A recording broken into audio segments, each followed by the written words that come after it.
I am Sukhdev Udambakkam. I am நான் முஸ்லீம். 2:30. இப்ப முன்னாடி இருந்த ஒரு சார் சொன்னார்ல,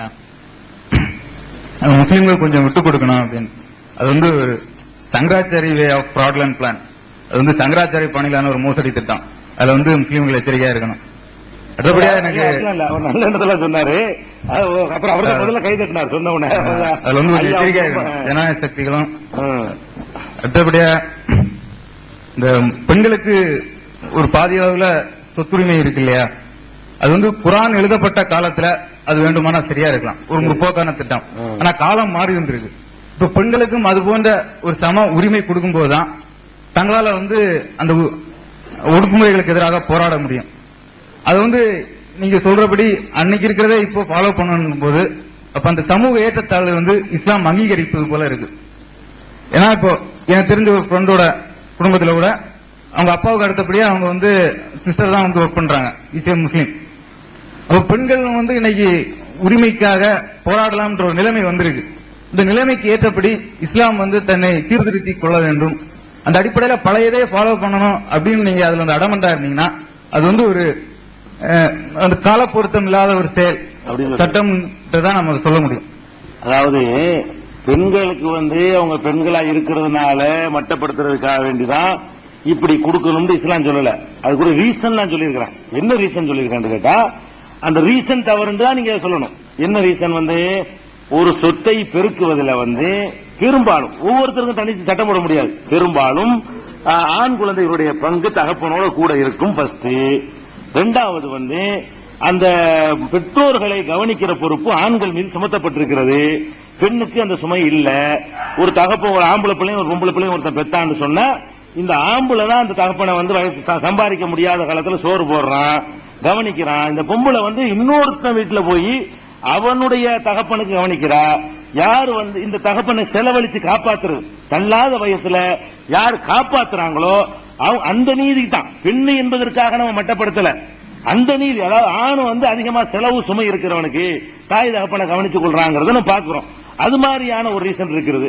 ரெண்டாவது பெண்கள் எல்லாத்தையும் பறி கொடுத்துட்டு கணவன் வீட்டுல அல்லது மிரட்டி பயங்காட்டி பறிச்சுக்கிட்டு விரட்டி விட்டா கூட இவன் தான் கவனிக்க வேண்டிய சுமை இவன் தலையில சுமத்தப்படும். ஒரு ஆம்பளைய தங்கச்சி வீட்டுல போய் சாப்பிடறான்னு நீங்க சொல்லவே முடியாது. இந்த தங்கச்சி தான் ஆம்பளைக்கு சோறு போடுறான்னு, ஆம்பளை அக்கா தங்கச்சி சோறு போடுறான்னு 1000 காட்ட இயலும். அப்ப வாழாவெட்டிகளாக இந்த கணவனால் கைவிடப்படும் பொழுது தன்னுடைய சகோதரியை சுமக்கிற சுமையும் அவன் தலையில் சுமத்தப்படுகிறது. அப்ப யாருக்கு செலவும் சுமையும் கூட இருக்கிறதோ அவனுக்கு கூட இருந்ததான தவிர பாலின வேற்றுமை கிடையாது. இதுல பாலினத்திற்காக செய்த வேற்றுமை கிடையாது. அதுல எல்லாம் இஸ்லாம் கல்யாணம் பண்ற உரிமை, மணமகனை தேர்ந்தெடுக்கிற உரிமை அதெல்லாம் கரெக்டா தான் கொடுத்திருக்கிறது. என்ன விவகாரம் கேட்டா, தங்கச்சியை கவனிக்கிறது அவன் பொறுப்பு. தங்கச்சியை தலா விவாகரத்து பண்ணிட்டான் அல்லது இறந்து விதவையா போயிட்டாவ, அந்த விதவை சிஸ்டரை யாரு தூக்கி சுமக்கிறான்னு நீங்க பாருங்க. மனைவி இழந்த நான் மனைவி இழந்துட்டேன்னா என்னைய என் அக்காவோ தங்கச்சி என்னை சுமக்க மாட்டாங்க.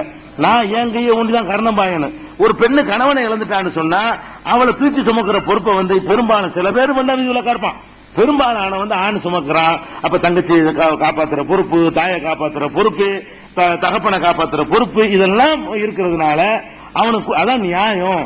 யாரு மீது சுமை இருக்கு, செலவே இல்லாதவங்களுக்கு கூட கொடுக்க சமமா கொடுக்க நியாயம் கிடையாது. இவங்களுக்கு எந்த செலவும் இல்ல, இவனுக்கு எல்லா செலவும் இருக்குது, சமமா கொடுங்க, அது எப்படி நியாயமா இருக்கும்? அந்த நியாயம் தான், பிற்போக்கெல்லாம் கிடையாது. இன்னைக்கு ஆய்வு பண்ணி பார்த்தாலும் இதுக்கு மிஞ்சி ஒரு சிறப்பான தத்துவம் சொன்னீங்கன்னா நம்ம ஏத்துக்கலாம். நீங்க பொதுவா பின்னடைவும் சொல்றீங்களே தவிர இந்த ரீசன் தப்புன்னு சொல்லுங்க. ஏதாவது அப்படி இல்லாட்டா நம்ம ஏத்துக்கிறதா வேணும். இதுதான் எல்லாருக்கும் நம்ம கொண்டு வர பார்க்கணும். இஸ்லாம் சொன்னிச்சு நீங்க பார்க்க வேணாம் இது நியாயமா இல்லையா. இன்னும் சொல்ல போனா இந்த கருணாநிதி அவர்கள் ஒரு சட்டம் போட்டாங்க. சட்டம் போட்ட ஆணுக்கு பெண்ணுக்கு சமமா தான் சொத்து உரிமைண்டு. அந்த நேரத்தில் வந்த ஒரு தினமணி பத்திரிகையில ஒரு வாசகர், இந்து மதத்தை சேர்ந்த ஒரு வாசகர் பெரிய ஆர்டிகல் எழுதியிருந்தார். இது ஒரு அநியாயமான சட்டம், ஆண்கள் மீது எவ்வளவு பொறுப்புகளை சுமத்தி வச்சிருக்கிறீங்க, எல்லா செலவெல்லாம் நாங்க பண்ணுவோம், சுகமெல்லாம் அவங்களுக்கா, இது என்ன வகையில நியாயமா இந்த சட்டத்தை போட்டிருக்கிறீங்க அப்படின்னு சொல்லி ஒரு இந்து சகோதரர் அந்த டேட்டு கூட நான் சொல்லுவேன்.